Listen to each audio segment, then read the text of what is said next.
مرحبا، كيفكن؟ يسعد اوقاتكن جميل. معكم رافي النحلاوي. اليوم حبيت شارككم طريقة تحضير الفخدة بجاج بطريقة كتير سهلة وبسيطة وسريعة. تابعوا مع مني لنهاية الفيديو لتشوفوا كيف طريقة تحضيرها. بسم الله الرحمن الرحيم. هلا اول خطوة نحن بننظف الدجاج وبنغسله منيح. هون انا في معملني وراك الدجاج اللي هن الفخاد. فيكي انتي تستخدمي اي قطعة من الدجاج. بنغسلن هيك بهالطريقة هاي وبنحطن قدامنا بالطنجرة.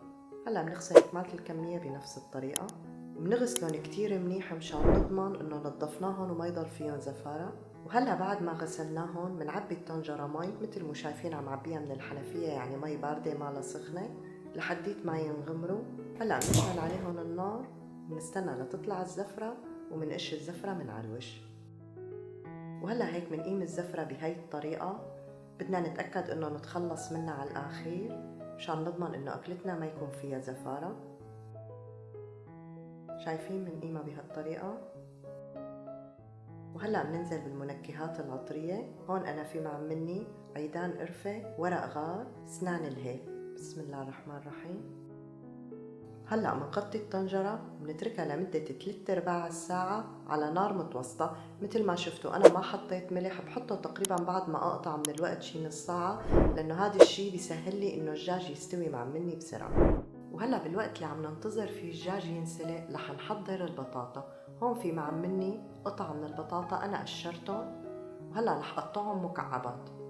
بسم الله الرحمن الرحيم.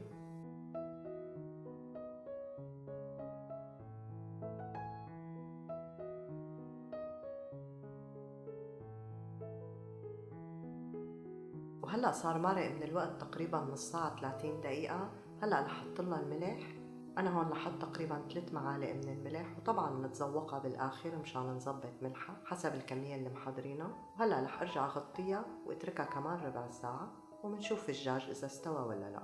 ومثل ما شفتوا بهذا الوقت انا حضرت البطاطا، قطعتها قدام منكم وغسلناها ورشيت عليها رشة ملح وحطيتها لأقليها. وهلا هيك شفنا الدجاج وتأكدنا انه استوى. شايفين كيف طالع؟ مثل ما قلت لكم اذا بنكون غاسلينه منيح وقايمين الزفرة مزبوط وتأكدنا انه ما ضل فيه، بتطلع اكلتنا كتير ظريفة وما فيها ولا اي اثر للزفارة. هلا رح احط له رشة من العصفر. هون في معملني عصفر بيعطينا نكهة كتير طيبة، بيعطينا لون حلو للدجاج. وهلا بنزل بالبطاطا اللي قليناها وحضرناها مع بعض. بسم الله الرحمن الرحيم. وهلا بغطس البطاطا هيك بهالطريقة هي بقفل معلقة وبتركهم على نار متوسطة لمدة 10 دقايق مشان تغلي البطاطا والدجاج كلهم مع بعضهم ويتبلوا مع بعضهم. لحنا طبعا الدجاج مستوي بس كرمال يتنغنغوا كلهم.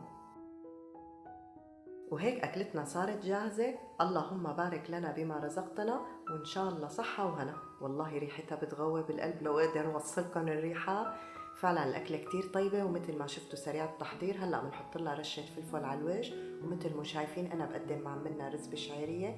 بالنسبة لطريقة تحضير الرز أنا في حلقة منزلتها على قناتي، رح أحط لكم رابطها بصندوق الوصف. وفيكم تقدموا معملنا أي نوع من الخضروات مثل الفلفل الخضراء، البصل، الفجل، وطبعا الليمون أساسي بنقدمه معملنا.